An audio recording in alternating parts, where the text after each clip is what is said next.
Olha, eu estou recebendo hoje o único medalhista brasileiro no salto com vara, um dos maiores nomes do atletismo brasileiro. Ele que fez um grande feito aqui no Brasil e com certeza ainda vai trazer muita coisa boa pra gente. Thiago Braz, que prazer em receber você aqui. Prazer é meu. Tô super feliz de estar aqui no seu programa. É, porque você falou que agora que você está começando a participar de podcast, tem muita coisa para você contar. Participei de pouquíssimos. É. Se eu for contar, acredito que você é a terceira ou quarto que eu tô participando. Porque eu acho, assim, a ideia aqui do podcast não é nem contar os feitos, porque tem lá, você dá um Google, né? Aham. E você tem todos os feitos. É justamente a parte da resiliência, daquilo que você passou para chegar até lá. O Thiago, tem um momento aqui que é importante eu colocar. A última vez que o Brasil havia subido no pódio no atletismo, que é, até hoje, Olimpíada é atletismo, né? A gente fica esperando pelo atletismo. É uma das áreas mais cultuadas dos Jogos. A última pessoa que tinha subido num pódio, que eu lembro muito bem, que eu me emocionei, foi a Maureen Maggi, no salto em distância em Pequim, em 2008. 2008. O último ouro olímpico no masculino, quer dizer, o jejum ainda foi maior, que foi há 31 anos, quando Joaquim Cruz triunfou nos 800 metros da Olimpíada de Los Angeles. Então, tratando-se de provas de campo, né, que engloba os saltos, arremessos e lançamento, o Thiago é dono da primeira, no caso e única, né, medalha, desde que Ademar Ferreira da Silva foi campeão no salto triplo na Olimpíada de Melbourne, em 1965. Então, ele trouxe esse ouro olímpico. O que foi mais legal no salto com vara? No Brasil. Foi. Então, não dá pra gente começar um papo aqui sem falar da Olimpíada de 2016. Sim. Até chegar lá, foi muito desafiador? O desafio por conta do percurso.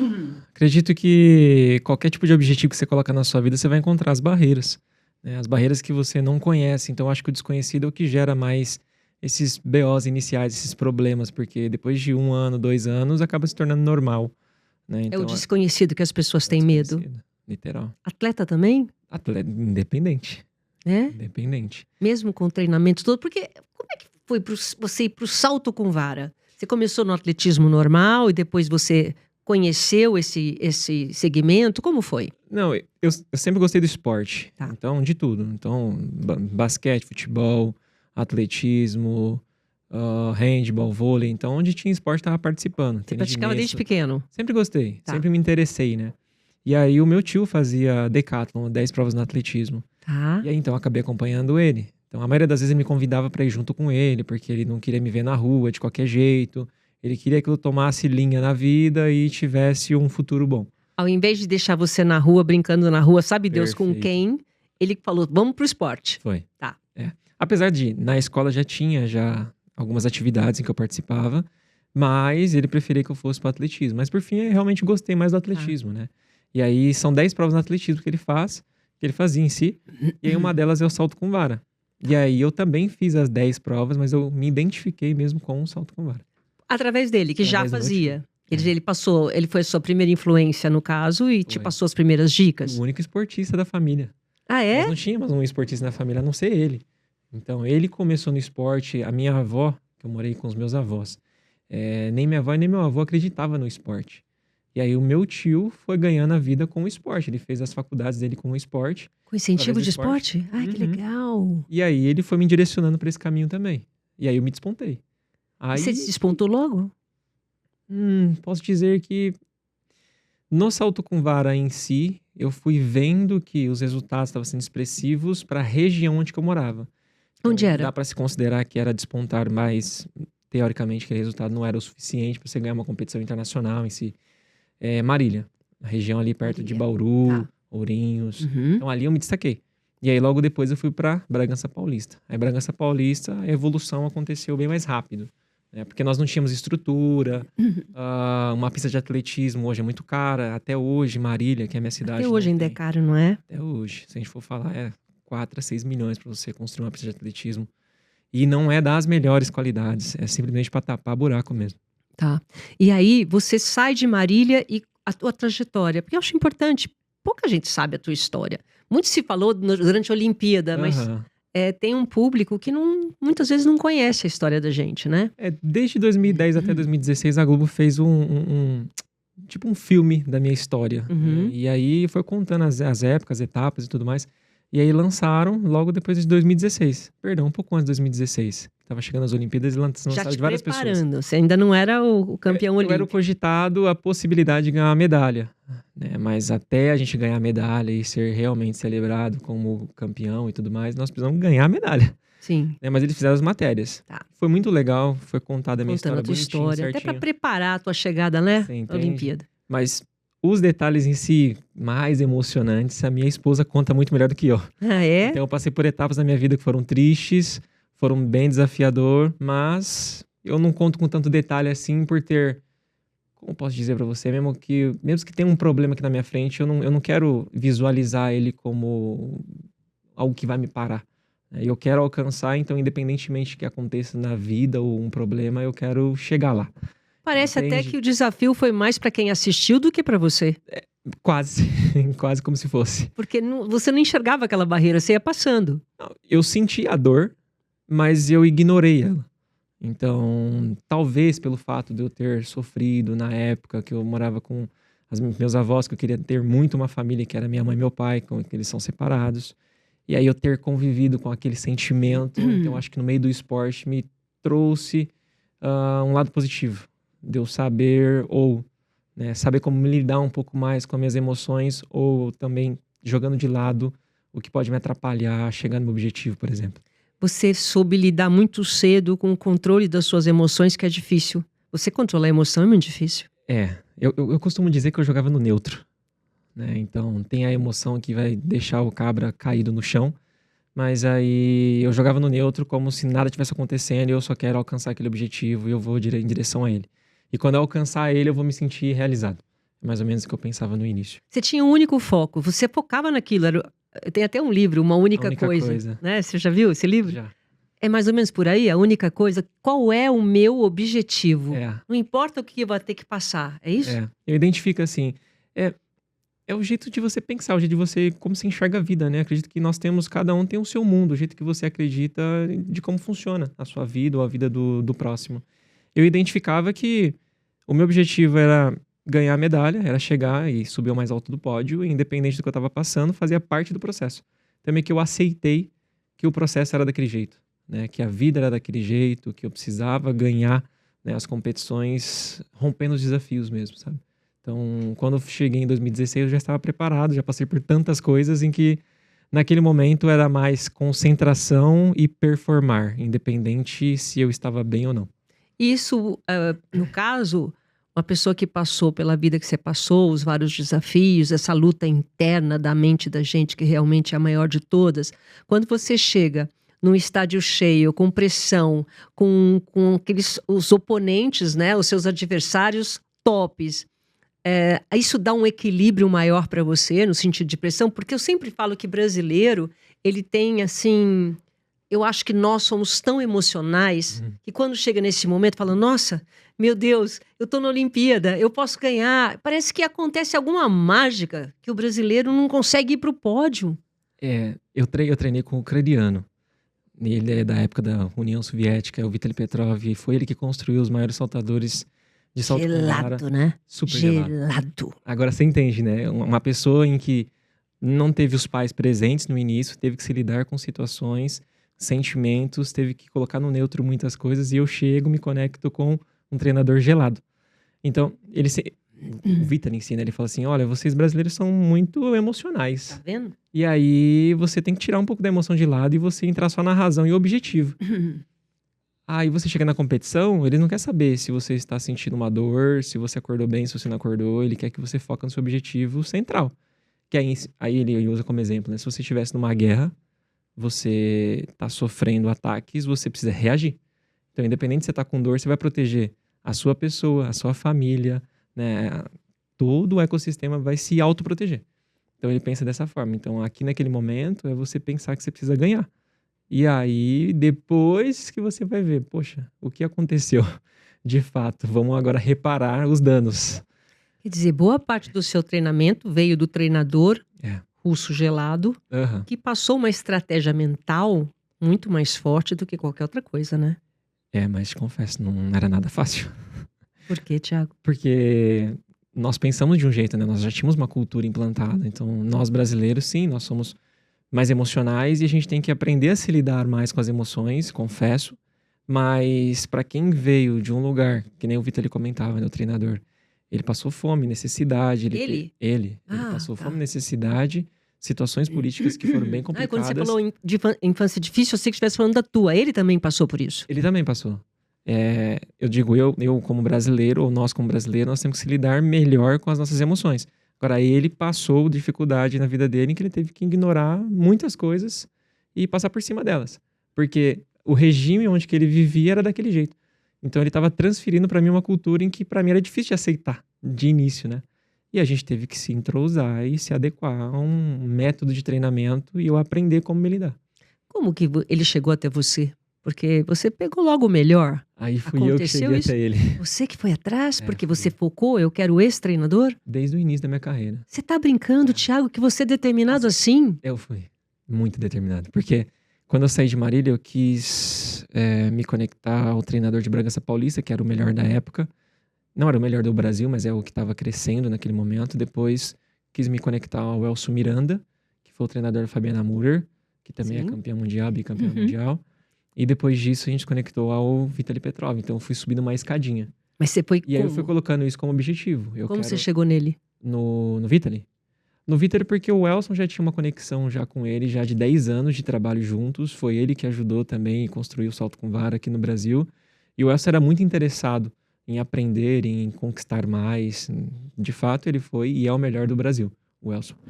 E aí é um dos melhores do mundo também. E aí o Vitaly sentiu a sinergia, aceitou o desafio e a gente começou a construir uma história juntos. Então, de 2010, quando eu cheguei com o Elcio, ele já tinha essa conexão. Então, a gente só continuou essa ponte. Você teve que fazer algum teste? No início, só quando eu fui para Bragança Paulista. Depois, os resultados em si foi atraindo o olhar dos treinadores. E foi uma mudança radical com o Vitaly? Foi uma mudança radical do que você estava fazendo de treinamento ou mais de mente? Eu acho que mais de mente, porque de treinamento não mudou tanta coisa. Eu acho que a gente só foi mais específico e afunilamos mais essa questão de prioridades. Então, enquanto eu estava no Brasil, eu estava fazendo intercâmbios. Então, eu saía do Brasil, ia para a Itália, da Itália eu voltava para o Brasil, depois de algumas competições. E aí, em certos momentos, o Vitor falou assim, olha, você precisa priorizar o seu objetivo. Então, a gente precisa não voltar para o Brasil e viver a vida como se fosse uma vida normal, né? É como se o salto com vara fosse um objetivo secundário, mas colocar ele em primeiro lugar. Aí beleza, aí depois dali ele começou a editar algumas coisas. Falou assim, então agora você tem que aprender que você precisa levantar bem, você tem que se alimentar bem, você tem que ir pro treino, voltar, almoçar, descansar, vir pro treino da tarde, voltar, jantar, deitar, dormir e que precisa entender que isso é um treinamento. Faz parte do treinamento, o descanso, o levantar, se alimentar bem. E aí eu fui aprendendo essa questão de rotina com ele. Que é imprescindível, né? É. Essa disciplina, ela é fundamental para chegar no resultado, não é? Super.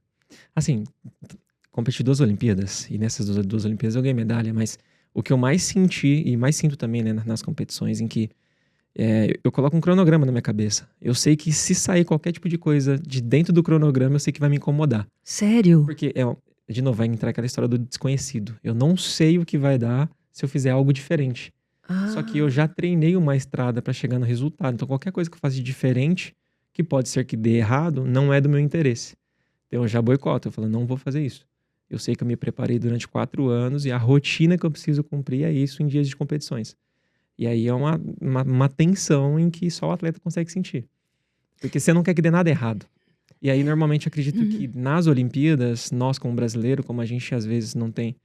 Não posso generalizar todos, tá?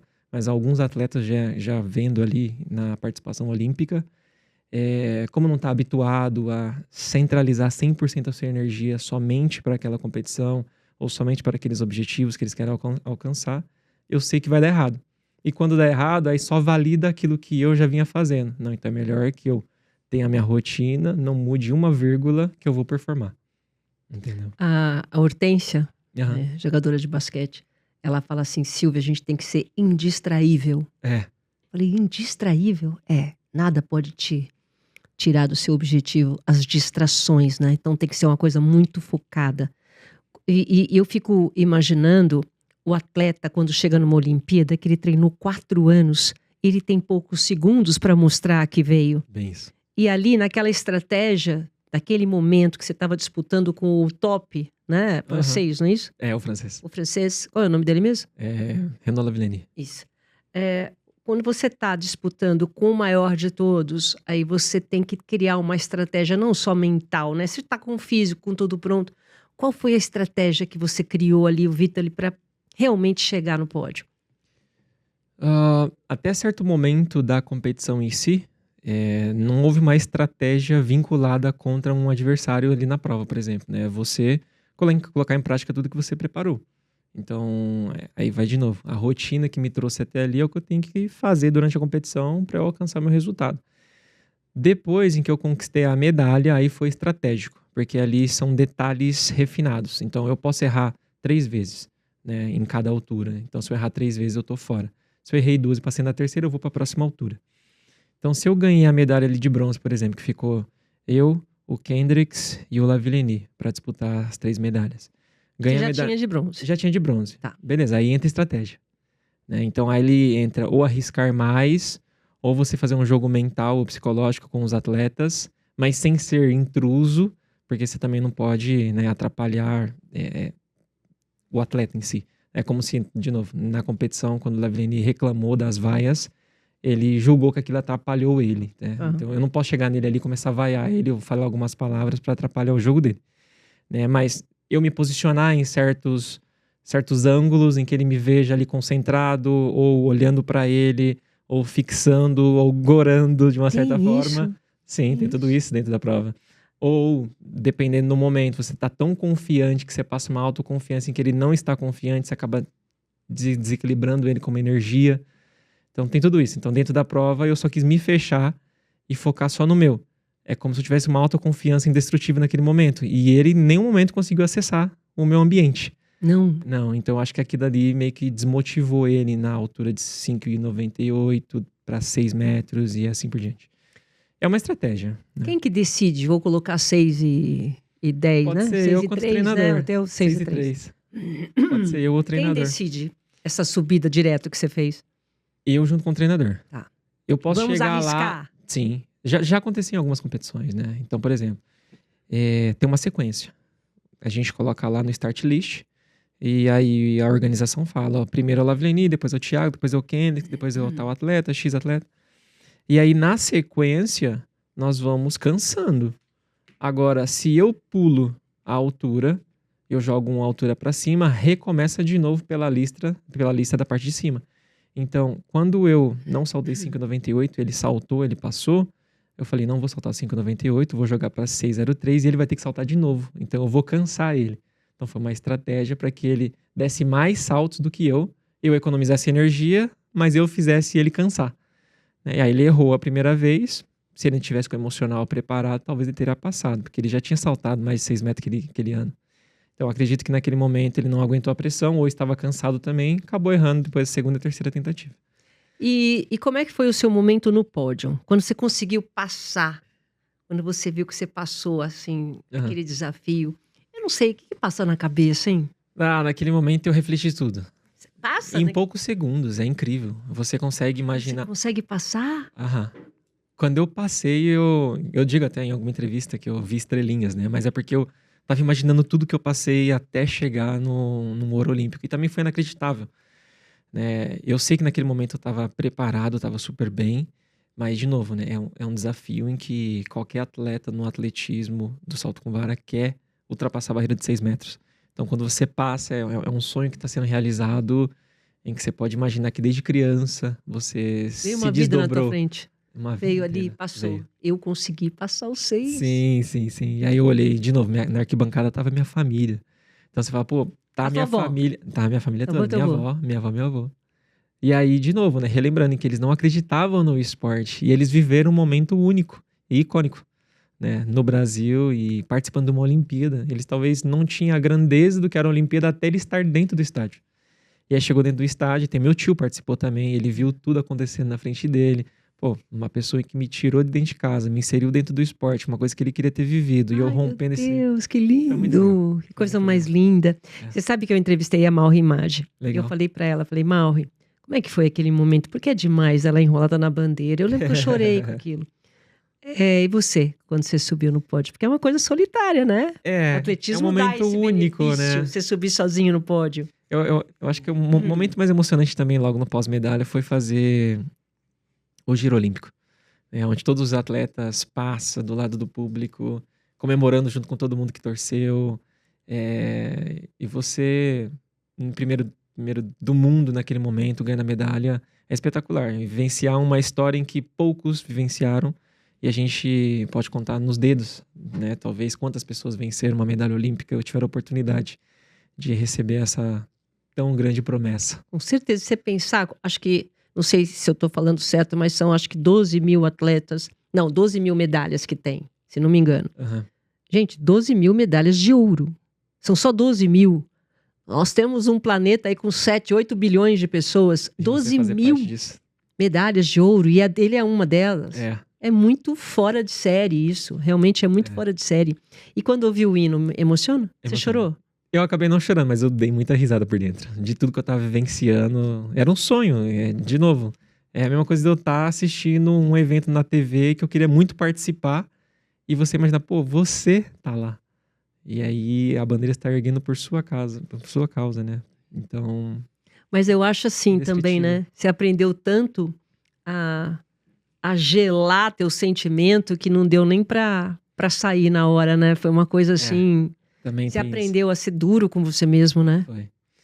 Apesar que, aí de novo também, aí já no dia seguinte eu já tive uma reunião com o meu treinador. Aí meu treinador falou assim, ó, esquece Olimpíadas, agora vamos pro próximo passo. Eu falei assim, mas eu acabei de ganhar medalha. E aí eu tentei me lidar com aquele momento, mas mesmo assim, eu vivenciei muitos bons momentos, mas eu tive também que cortar um pouco daquela vibe e voltar a competir. E voltar. Mas esse é o posicionamento de atleta, né? Acabou, passou. Agora, dentro disso que você falou, você acha que a gente cresce mais, você no caso, a gente cresce mais com derrota, com dor, com vitória, com coisas boas? O que fez você crescer mais, que você sente que você evoluiu mais? Foram os momentos ruins? Foram os momentos bons? Eu acho que foi o essa contexto frieza geral, que você conseguiu conquistar com a sua estratégia mental? eu acho que o contexto geral. Se você for pensar em vários momentos que a gente vem a passar na nossa vida, né? Em momentos de alegria ou tristeza, a gente tá aprendendo alguma coisa, né? Então, de novo, eu já tive um momento na minha vida ali, em 2012, 2010, 12, 2013, em que eu ganhei medalhas e eu acreditei que eu era o número 1 do mundo já, sendo que eu não era adulto ainda, não estava conquistando uma medalha olímpica, por exemplo. E aquilo me tirou do chão e eu comecei a ter maus resultados. Então, em momentos bons, eu aprendi que eu tenho que ter os pés no chão e manter tudo em que eu estava ali fazendo, treinando, replicando todos os dias para eu continuar crescendo. Você está falando que o ego tomou um pouco de conta, é isso? Teve momentos que já. E aí, em certos momentos que eu estava lá embaixo, eu valorizei o momento bom em que eu estava vivendo na época, em que, de novo, eu vou ter que gastar uma energia para eu chegar na ponta de novo e despontar e ganhar essa medalha. Então, acho que todos os momentos que eu passei somaram para eu aprender a me tornar um ser humano melhor, um atleta melhor, em momentos difíceis, né, em se usar ou ponto negativo ou positivo para eu conseguir sair daquela situação. E aí tem essa parte, né, que eu era muito focado, eu restringia muito a mim mesmo para eu conseguir romper aquela barreira. Então, acho que tudo somou. E fora das pistas, você teve problema também com lesões, né? Mudança de treinador, suspensão preventiva por doping em 2023, não sei, ainda está em processo? Não. Já tá tudo certo? Qual que é a tua determinação agora? O que o Thiago tá planejando? O que você tá fazendo? Eu agora, depois dessa questão do doping, por exemplo, né? Que é uma questão que a gente sofreu uma injustiça incrível, né? Como foi? Cara, complicado de se dizer. Foi muito complicado. Foi um foi susto injusto. Pra mim foi injusto. Tá. Foi um susto que a gente tomou, sendo que na realidade a gente realmente não fez nada fora das regras. Realmente aconteceu um equívoco ali. Mas mesmo assim fiquei fora por 16 meses, sendo que a pena em si, para quem não fez algo doloso, algo culposo, era de 6 a 6 meses. Então era para mim ter competido em 2024. Então, basicamente, me colocaram de gancho, ou dar uma lição de moral no Brasil, para eu ficar 16 meses, porque no pós-olímpico eu já estava liberado, né? Então dá para você imaginar e pensar em que politicamente algo não estava certo e correto. E para você perder uma competição, realmente é Sim. tua vida. Até porque o atleta ele tem pouco tempo, né? Não, super. Ó, desde 2010 que eu sou testado pelo antidoping, nós temos um histórico, e é só pegar os históricos, se teve alguma alteração ou não, e não teve alteração. Então, eu não tomei o que falaram que eu tomei, entendeu? Foi uma contaminação cruzada? Foi. Picogramas. Picogramas é uma relada em que Uhum. teve lá, não foi o motivo meu, foi realmente um erro de laboratório. E aí acabou acontecendo isso tudo comigo. Só que coisa que não tem volta, né? Porque como Não é que tem. você vai recuperar um tempo, ainda mais Não tem. atleta de alto rendimento? Literal. Então, logo no pós, né, em que passou as Olimpíadas 2024, foi quando eu até sentei com a psicóloga, né? Falei assim, puxa, parece que eu tô meio fora do atletismo, né? Porque eu não participei das Olimpíadas. Ela falou assim, cara, vocês atletas passam 4 anos determinados a chegar no momento X, e quando você não tá, se sente vazio, né? Porque nós se preparamos para aquele momento. Então, depois que passou 2024, eu me senti meio perdido. Falei assim, puxa, eu não participei das Olimpíadas. E não foi porque eu não quis, foi porque, na minha opinião, eu fui impedido de participar. Então, foi muito injusto pra mim. Mas passou. E até perdeu o recorde, né? Porque te de passaram... você defender Não foi o seu bastante título, aquilo? Você acha recorde. que você tá num ponto de conseguir 6,10, 6,27? Nossa, é muita coisa. São números enormes. É bastante. Tá treinando pra aumentar também? Eu tô treinando você? pra eu bater de novo 6 metros. E a partir dali, são detalhes, de novo, né? Reajustes. Então, eu quero finalizar em 2028. Essa é a minha ideia. Então, eu quero ir treinar, ir pras Olimpíadas de 2028 em Los Angeles e encerrar minha carreira ali. Esse é o meu projeto. E tem uma transição aí, você pensa, ou você tá focado só nisso? Eu tô agora cuidando do Resort das Oliveiras. Do quê? Ali em Porto Feliz, no Resort das Oliveiras. Tá. E não é uma transição, mas já é um projeto paralelo. Mas eu quero, sim, durar até 2028 e fazer um ótimo resultado e buscar medalhas, que eu quero terminar com 3 medalhas olímpicas. Você Então, tem é um isso desafio. programado? 3 medalhas olímpicas. Já tem uma de ouro, tem uma de bronze e agora? Quero terminar De ouro. com... Não interessa a cor. Quero terminar com 3. Porque as pessoas esquecem o tanto que é importante essas 3. A gente falou aqui dos 12 mil medalhas, mas são pouquíssimos atletas que conseguem uma medalha.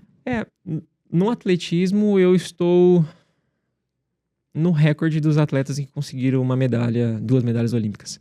Então, com 3 medalhas olímpicas, não temos ninguém. Então, eu quero me tornar lendário, né, para o nosso atletismo, para o nosso Brasil.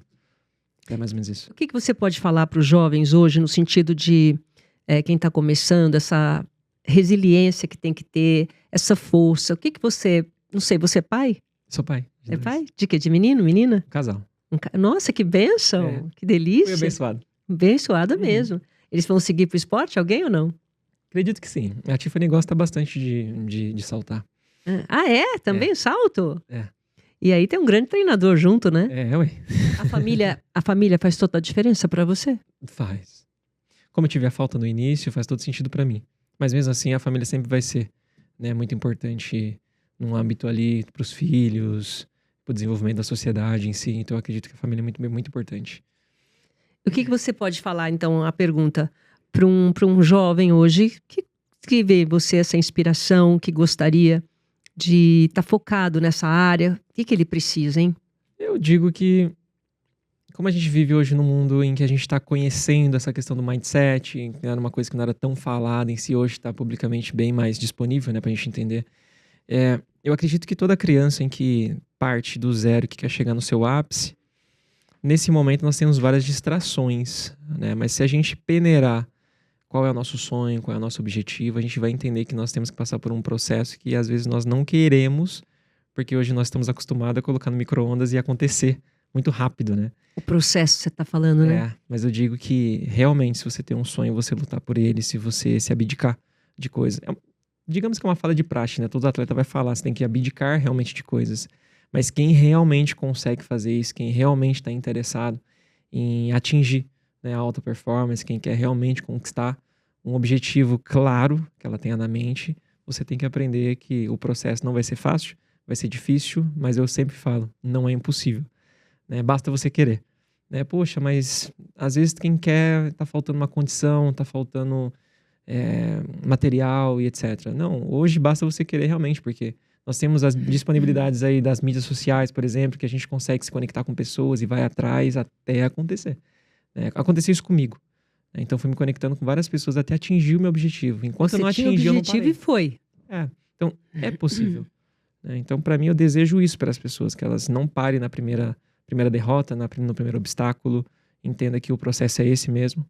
Eu me blindei desses sentimentos de tristeza ou de se sentir mal porque não tá dando certo ainda. Não, vai acontecer. Só você insistir mais um pouco, bater mais uma vez na porta. Todo mundo fala, né? O não nós já temos, mas eu vou em busca do sim. É mais ou menos por aí. Mesmo nos piores momentos, você conseguiu não perder o jogo de cintura. Você foi em frente. Ah, com certeza. Para quem passou por uma situação dessa, nessa questão aí de doping, por exemplo, se eu tivesse parado na primeira, eu já teria desistido. Deve ser muito... Ai, você A Mal Remate passou por isso, imagina. Nossa, ela falou que ela sofreu muito. Só que ela não quer saber mais de esporte. Não quer saber. Ela fica ali. Você pensa isso também? De ficar nos bastidores para ajudar realmente o esporte em alguma coisa? Você se planeja? Eu acredito que em 2029 eu vou ficar mais nos bastidores. Tá. Mas até então, daqui até 2028, eu vou estar ali envolvido. Mas depois eu vou mais ajudar um pouco de fora, assim como ela está fazendo também, né? Eu acredito que é importante a gente criar um projeto que a gente consiga abranger mais atletas. É o que eu acredito que eu vou fazer. Mas, de novo, é difícil que ela passou. Realmente. Porque... E outra coisa que eu acho importante, né? Eu fico imaginando, num país como o Brasil, quantos Thiagos deve ter que não tem oportunidade, nunca ouviram falar em salto em altura, salto com vara? Nunca eu ouviram não sei falar. Se você assistiu na época das Olimpíadas que teve o Moisés, do salto com vara, que rodou no TikTok e tudo mais. Ele chegou, eu cheguei a conhecer ele, né? Mas eu me coloquei no lugar dele. Eu até falei pra ele, cara, a onda vai durar uns 10 dias. Só que depois você precisa de apoio. Né? Então eu tenho contato com ele, eu vou ajudar ele de uma certa forma ali a conseguir ainda permanecer no salto com vara, mas se lá no estado dele não tiver uma ajuda dos governadores ou talvez de outras pessoas lá que sejam patrocinadores, algo do tipo, ele não vai render. Né? Então, naquele momento, teve um pico de emoção das pessoas querer ajudar, querer dar uma estrutura melhor para ele. Só que se ele não se desvincular daquilo e entender, poxa, eu estou ainda sozinho porque o resultado em si não chamou a atenção de novos patrocinadores, da mídia, ou talvez de estado, de governo e tudo mais, eu não vou chegar no objetivo. Então, eu sempre falei para ele, né? Essa sensação que você está passando agora, que seu vídeo viralizou, vai durar uns 10 dias, mas depois você precisa cair para a realidade. Você precisa treinar, você precisa estudar, você precisa focar no seu objetivo, você precisa achar maneiras de você continuar dentro do esporte e você ser um saltador, porque o menino é bom, só que ele precisa de mais incentivo, né? Então, eu vou ser um dos caras que vou estar incentivando ele. Ele conheceu a Fabiana Murer também. Mas são poucos, né? São poucos atletas que seguem, né? São. O que o seu corpo... Mas tem mais Thiago por aí, perdão. Tem, né? Tem. Eu fico imaginando quantas Hortências, quantas Paulas, quantas Marres que estão escondidas nesse Brasil enorme, que não tem... você mesmo falou, em Marília não tinha aparelhagem. E a gente está falando de São Paulo, Rio de Janeiro, alguns centros, né? Curitiba, enfim. Mas o resto do Brasil tem gente que não tem nem internet, Thiago. Pois é. Você imagina? Como é que vai chegar o esporte? Porque eu fico triste assim, toda vez que tem Olimpíada, o Brasil tem lá 20 medalhas. Hein? O nosso tamanho... Do tamanho do Brasil ter 20 medalhas somente. Você entende? E a potência que é os Estados Unidos, a potência que é a Itália, a potência que é... Porque tem desde o começo, tem uma estrutura. Eu sinto falta disso. Isso. Eu lembro que na época lá que eu comecei, eu ouvia, né? O Luciano do Vale falava, um dia nós vamos ser um Brasil olímpico. Eu achei que fosse ser um Brasil olímpico quando nós chegamos em 2016. Mas eu sempre me decepciono com as medalhas. E a estrutura que nós tivemos agora, né? Para as Olimpíadas. Nós não estamos, como atleta, usufruindo disso. Parece lá que o estádio agora já não vai existir mais. Então, entendeu? Nós criamos oportunidades e destruímos as nossas oportunidades. Não dá para entender. E vamos lá, só para a gente encerrar, o que seu corpo te ensinou sobre limites, escuta e disciplina? Limites, escuta e disciplina? Disciplina deu autotreinar o meu corpo, minha mente todos os dias. Os meus limites, eu entendo que dentro dos treinamentos, por exemplo, né, é óbvio que eu sou guiado por um treinador, onde nós temos o ponto A, o ponto B, que é chegar na competição e o resultado. E esse processo aí, ele é baseado num método, uma metodologia de treino. Só que, diariamente, eu tenho que entregar o resultado dentro do treinamento. Mas se eu já sinto que eu não estou apto ou aconteceu alguma coisa, eu já diminuo a energia, eu já não dou 100% de mim. Então, eu entendo os meus limites. Né, até onde eu posso me esforçar, até onde eu posso, né, também reduzir em que não vai me fazer falta lá na frente. Tá. Então, acho que o autoconhecimento do atleta ali em si, do seu corpo, das situações que você está vivendo diariamente, ali, da rotina do seu dia a dia, da competição em si, até onde eu posso arriscar, até onde eu não posso. Acho que esse aprendizado o atleta tem. E ele treina isso todos os dias. Acho que isso é interessante. E o que é felicidade para você? Conquistas. Conquistas? Você conquistar todos os dias alguma coisa que você sonha, você conquistar objetivos, nem que seja micro, pequenos, médios, longos, tanto faz. São resultados que você vai adquirindo durante a vida e que você sonhou um dia alcançar e você vai conquistando ele com o decorrer da vida. E que valor que você não abre mão? Deus, família e o seu propósito de vida, o seu sonho. Tá bom. Né? Ok. Muito obrigada. Eu te agradeço. Obrigada aqui pelo seu tempo, tá? Espero que você continue a ser essa pessoa iluminada que você é e determinada. Eu aprendi bastante aqui, porque, olha, se nós estamos falando de foco, a gente está falando com uma pessoa certa. Muito obrigada, viu? Silvia, eu te agradeço, tá? Obrigada mesmo. Obrigado mesmo. Tá? Tamo Sucesso. Junto. Obrigado. Obrigada pela sua companhia e até o nosso próximo episódio. Tchau, gente.